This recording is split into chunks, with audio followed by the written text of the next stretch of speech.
The candles on my father's 70th birthday cake were still flickering, casting a warm, golden glow over the crowded dining room, when my phone vibrated with a violence that seemed to predict the collapse of my entire world. It wasn't just a call, it was a desperate, hushed plea from my 11-year-old son Leo, who was supposed to be tucked away safely at home with his grandmother while my husband and I celebrated this milestone. "Mom, you have to leave Grandpa's party right now, please," he whispered into the receiver, his voice trembling so hard I could hear his teeth chattering over the rhythmic, metallic whine of a heavy-duty electric drill echoing in the background of our own hallway. Grandma told me to stay in my room and not to come out no matter what, but I looked through the crack in the door. "There are men here, Mom.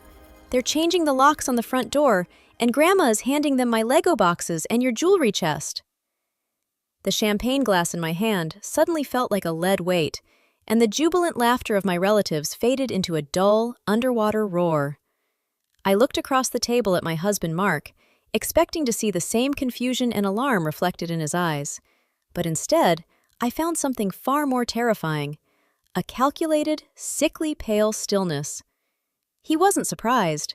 He was waiting. As the realization settled into my bones like ice water, I remembered the way my mother-in-law, Beatrice, had insisted, almost demanded, that she stay behind to babysit so we could have a worry-free evening.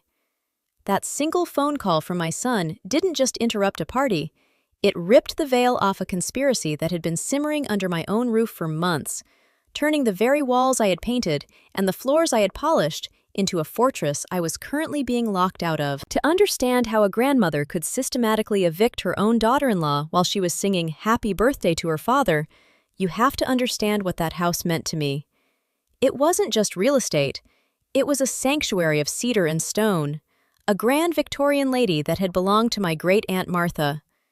When she passed away 5 years ago, she didn't leave it to the highest bidder or the most successful relative. She left it to me, the niece who had spent every summer helping her deadhead the roses and polish the antique brass fixtures. "This house has a soul, Elena," she used to tell me, her hands smelling of lavender and old paper. "It needs someone who listens to its creaks and knows how to heal its wounds." For the first 3 years of our marriage, Mark and I lived in a cramped, 2-bedroom apartment that always smelled of our neighbor's burnt toast. When I inherited the house, it felt like we had finally stepped into the life we were meant to lead. I poured every cent of my savings and a significant portion of my salary as a freelance interior designer into its restoration. I spent weeks on my knees, stripping layers of ugly 1970s linoleum to reveal the pristine bird's-eye maple beneath. I spent months sourcing the exact shade of sage green for the exterior shutters. Every corner of that house held a piece of my breath, a drop of my sweat, and the quiet joy of a woman building a legacy for her son. Mark, at least in the beginning, seemed to share that vision. He was the one who carried the heavy rolls of insulation into the attic and cheered when we finally fixed the temperamental plumbing in the master suite. He was my partner, my rock, the man who would rub my aching shoulders after a long day of sanding banisters. Our life was a tapestry of cozy rituals. Saturday mornings spent at the local farmer's market, Sunday roasts that filled the kitchen with the scent of rosemary and garlic, and evenings spent on the wraparound porch, watching Leo chase fireflies across the lawn. It was a life of sun-drenched rooms and the comforting weight of a heavy brass key in my pocket. A key that, at this very moment, was being rendered useless by a locksmith hired by my own family. Then there was Beatrice. My mother-in-law was a woman of refined tastes and a razor-sharp tongue, hidden behind a mask of grandmotherly concern. She lived in a sterile, modern condo downtown that she frequently complained was devoid of character, a subtle jab at my house's age that I chose to ignore. For years, our relationship was a carefully choreographed dance of polite distance. She would visit for tea, comment on the dust she found on the picture frames, and give Leo gifts that were always slightly too old for him, as if she couldn't wait for him to grow out of the messy stages of childhood. The shift happened 6 months ago, after Beatrice claimed to have suffered a minor cardiac event. There were no hospital records we were allowed to see, only her fluttering heart and her sudden, overwhelming fear of living alone. Mark, ever the dutiful son, suggested she move into our guest suite, just until she gets back on her feet. I agreed, moved by a sense of familial obligation and the memory of how my own aunt had been cared for. I thought I was opening my home to a woman in need. I didn't realize I was inviting a Trojan horse into the center of my life. From the moment she moved in, the air in the house changed. The scent of my aunt's lavender was replaced by Beatrice's suffocatingly expensive lily perfume. She didn't just occupy the guest room, she began to colonize the house. She moved the furniture to improve the flow, complained that the kitchen was cluttered with Leo's school projects, and began having long, hushed conversations with Mark in the foyer that would abruptly stop the moment I entered the room. She was like a slow-moving frost, creeping over everything I loved, turning the warmth of my home into something cold and brittle. But even then, amidst the growing tension and the strange looks from my husband, I never could have imagined the scale of the betrayal that was unfolding as I stood in my father's dining room, watching my husband refuse to meet my eyes while our son cried into the phone. In the weeks leading up to my father's birthday, the atmosphere in my beloved Victorian home had grown thick with a tension I couldn't quite name. It was like a low-frequency hum that set my teeth on edge. Beatrice had moved from recovering patient to matriarch in residence with alarming speed.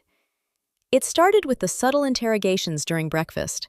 She'd stir her tea with a rhythmic, clinking sound and ask, "Elena, dear, with the market so volatile, isn't it a bit risky to have all your inheritance tied up in this one property?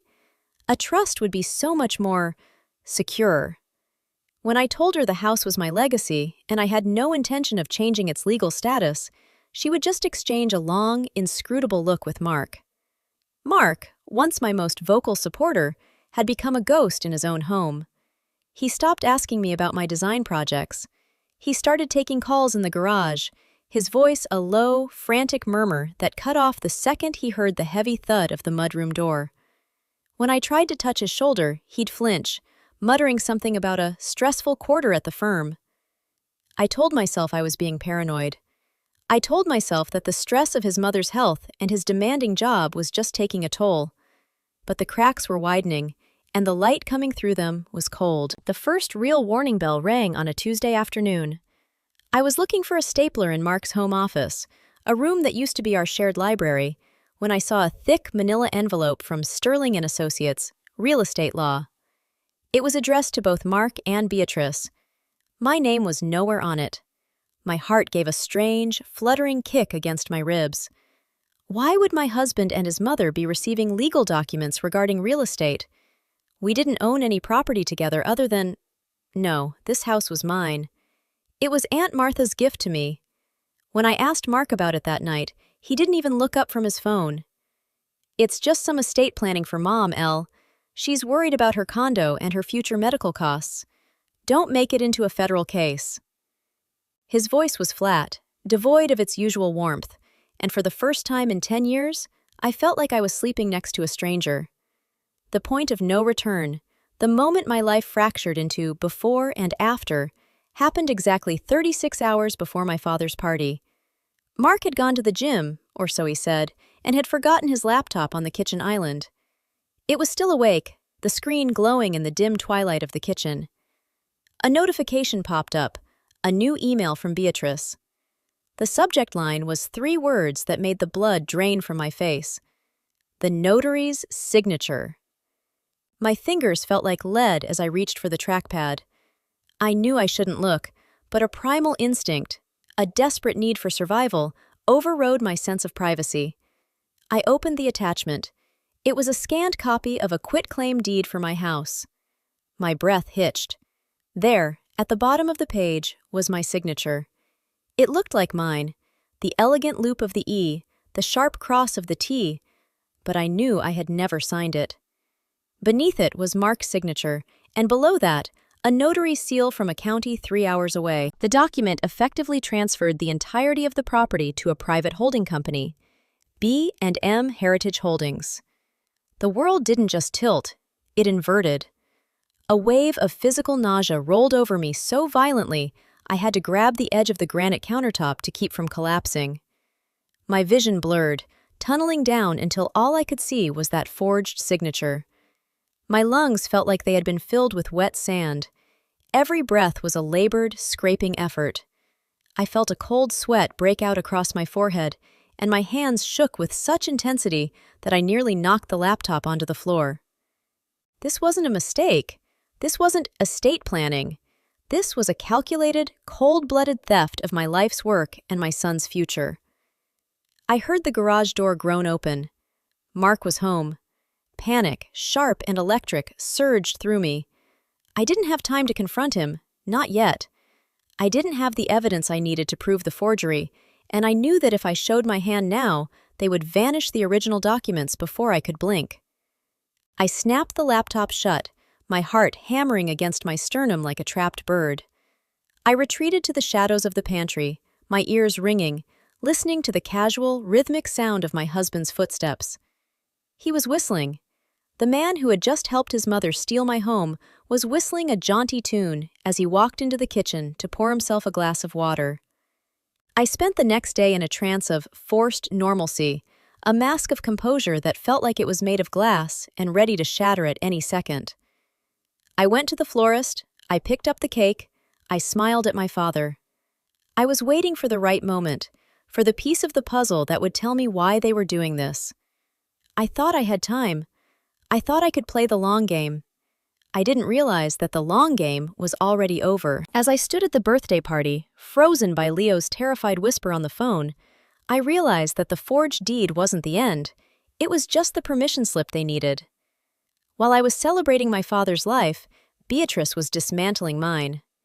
The heart patient, who couldn't walk upstairs, was currently directing men to haul my furniture into the street. And Mark? As I looked at him across the birthday cake, his silence wasn't a sign of stress. It was the silence of a man who had already decided I no longer had a place in his world. "Mark," I said, my voice sounding like it was coming from 1,000 miles away. "Leo just called. Why is your mother changing the locks on my house right now?" The room went silent. The clink of silverware stopped. Mark didn't jump. He didn't look shocked. He slowly set his fork down, wiped his mouth with a linen napkin, and finally looked at me. His eyes were as cold and empty as an abandoned building. "It's not your house anymore, Elena," he said quietly, his voice devoid of any pity. "We talked about this. You just wouldn't listen." The silence that followed Mark's words was thick, suffocating, and tasted of ash. My father's hand, which had been reaching for the cake knife, froze in midair. The festive 70 candles melted into distorted puddles of wax, mirroring the collapse of my reality. My heart wasn't just beating, it was slamming against my ribs, a frantic, trapped animal. "What do you mean you talked about this?" My father's voice was a low growl, the protective instinct of a parent overriding the shock. "This is Elena's house. Her aunt's house. Mark, explain yourself." Mark didn't look at my father. He didn't even look at me. He stared at his own reflection in a wineglass, his face a mask of practiced indifference. "The upkeep was too much, Elena. You were drowning in those renovations. My mother and we've simply restructured the assets to ensure Leo's future. It's all legal. It's all settled." "Restructured?" I whispered, the word feeling like a jagged stone in my mouth. "You forged my signature. I saw the deed, Mark. I saw the B&M Holdings document." Finally, he looked at me, and I saw a flicker of something, not guilt, but a cold, clinical annoyance. "You shouldn't have been snooping through my laptop, Elle. It only makes this more painful for you." I didn't wait for another word. I grabbed my keys and sprinted for the door, my father's confused shouts fading behind me. The drive home was a blurred nightmare of red lights and screeching tires. My hands were shaking so violently I could barely keep the car in its lane. The image of the electric drill from the phone call, the sound of my life being dismantled while I wasn't there, played on a loop in my mind. When I swung into the driveway, the sight nearly broke me. A white van was parked on the lawn, my lawn, where Leo played soccer. Two men in work jumpsuits were busy at the front door, the rhythmic whine of the drill echoing through the quiet neighborhood. And there, sitting on my aunt's hand-carved mahogany porch bench, was Beatrice. She was sipping tea from one of my porcelain cups, her legs crossed elegantly, watching the destruction of my security with the placid expression of a theatergoer. "Leo!" I screamed, slamming the car door. "Leo, come out here!" "He's in his room, Elena.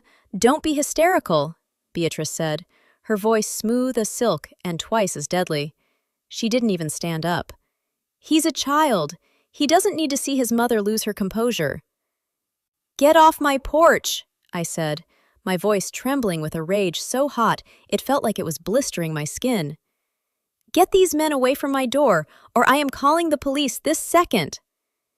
Beatrice smiled, a slow, thin-lipped expression that didn't reach her eyes. "Call them, dear. I have the paperwork right here.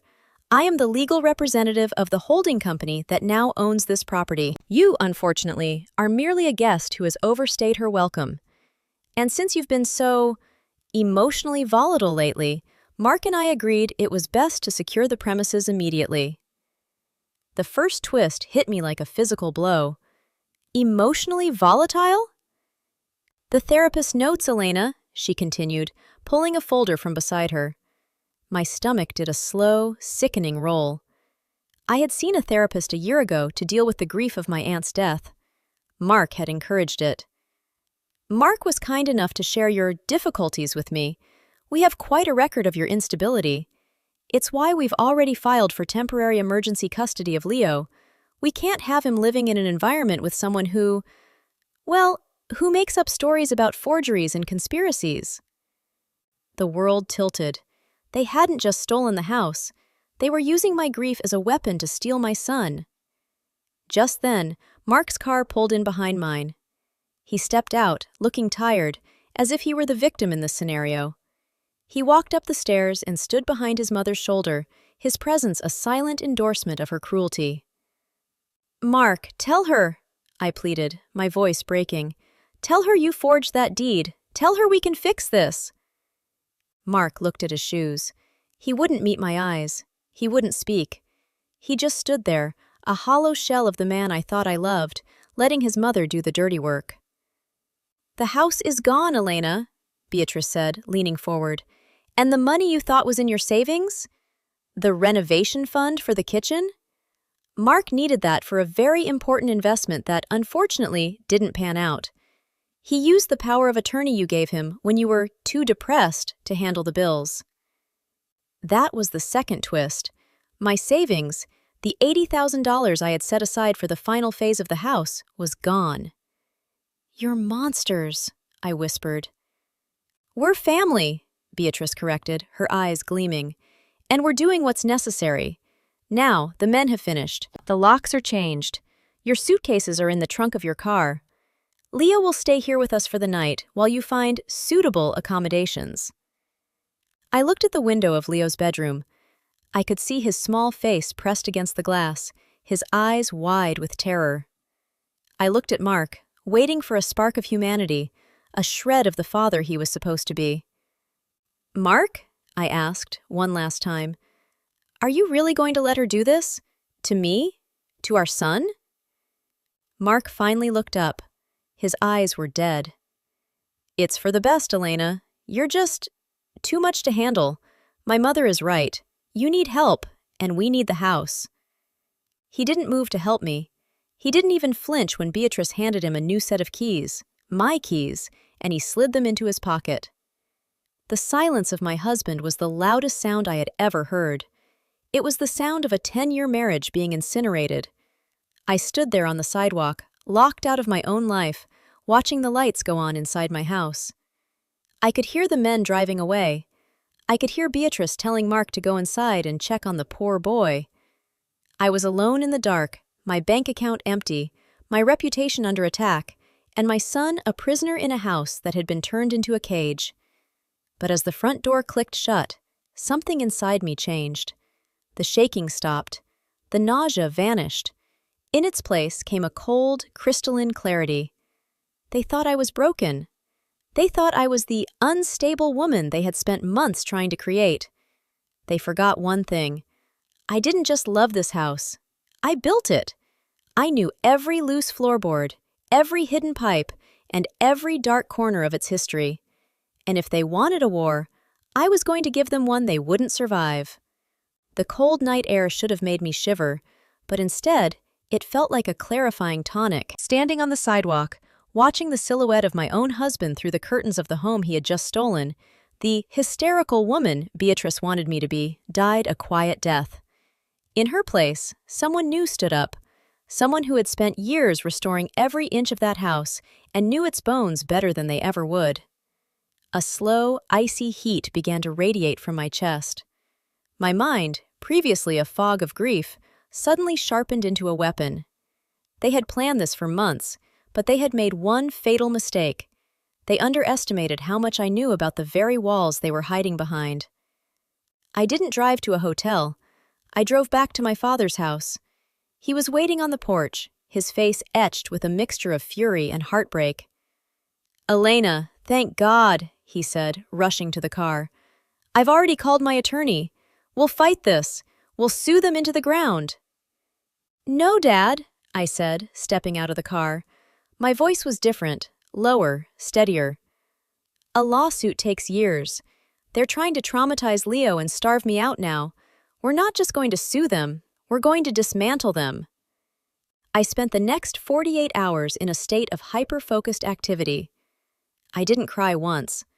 I called Sarah, a friend from college who specialized in forensic digital recovery and white-collar crime. While Beatrice was busy fluffing pillows in my guest room, Sarah and I were digging into the B&M Heritage Holdings digital footprint. We found the notary who had signed the deed, a woman named Denise who, it turned out, was Beatrice's bridge partner and had a mountain of gambling debt. But the real smoking gun was inside the house itself. 3 years ago, when we were having trouble with a series of petty thefts in the neighborhood, I had installed a high-end, motion-activated security camera disguised as a vintage mahogany mantel clock in the library. It was a standalone system, not connected to the main house hub, which is why Mark had forgotten about it. It uploaded everything to a private cloud server I had set up for my design business. I opened my laptop at my father's kitchen table and logged in. My breath hitched as I scrolled through the dates. There it was, 3 weeks ago. Mark and Beatrice were sitting at the library desk. I watched as Beatrice pulled a sheet of my personal stationery from the drawer. I watched her hand mark a practice sheet where she had been tracing my signature. "Is the notary ready?" Mark's voice came through the speakers, sounding tinny and nervous. "Denise is taking care of it," Beatrice replied, her voice cold and commanding. "Once the deed is filed, we'll have the leverage. She won't have the money to fight us, Mark. She'll crawl away, and we'll have the equity to pay off your investment mistakes. It's for the family." "I have them," I whispered, the screen's blue light reflecting in my eyes. "I have everything." The retribution came on a Friday afternoon, exactly 4 days after I had been locked out. I didn't sneak in. I arrived with 2 uniformed police officers, a process server, and my father's attorney. We found Beatrice on the front porch, holding a glass of sherry and giving orders to a gardener she had hired to rip out my great-aunt Martha's rose bushes. "Elena," she said, her voice dripping with mock pity as she stood up. "I told you, if you want your things, you need to set up an appointment through our legal—" "Beatrice, be quiet," I said, and the sheer authority in my voice actually made her stumble back a step. Mark came out of the house, his face turning a sickly shade of gray when he saw the officers. "Elena, what is this? You can't just show up here with the police. We have the deed." "You have a forged document, Mark," I said, stepping onto the porch. I held up a tablet and pressed play. The video of them in the library began to blare across the quiet street. The color drained from Beatrice's face until she looked like a marble statue of her own greed. That's an invasion of privacy!" Beatrice shrieked, her mask finally shattering. "You can't use that!" "Actually," the officer intervened, stepping forward, "it's evidence of a felony. Mark, Beatrice, you're coming with us for questioning regarding identity theft and document forgery. And Denise, your notary? She's already at the station. She started talking the moment we showed her the wire transfer from Beatrice's account. The next hour was a blur of beautiful, chaotic justice. I watched as the handcuffs were clicked around Mark's wrists. The man I had once thought I would grow old with was now sobbing, begging me to be reasonable. I watched Beatrice, her expensive silk blouse stained with sweat, screaming obscenities as she was led to the back of a patrol car.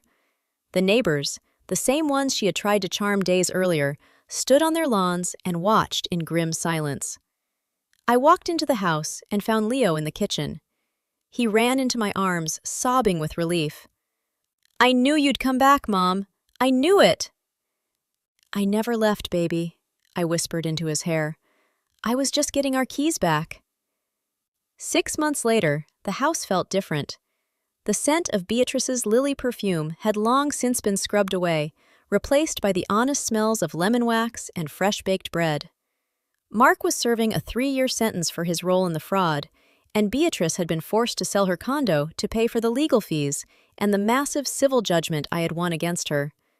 She was living in a small, rented apartment on the edge of town, her refined lifestyle a distant memory. I stood on the wraparound porch, the same place I had stood in the dark 6 months ago, feeling the cool evening breeze. The roses were blooming again, their petals soft and fragrant. I looked at the heavy brass key in my hand, the real one, the one that Aunt Martha had given me. It wasn't just a piece of metal, it was a symbol of the life I had fought for and reclaimed. I had learned that a home isn't built of bricks and mortar, but of the strength of the woman who protects it.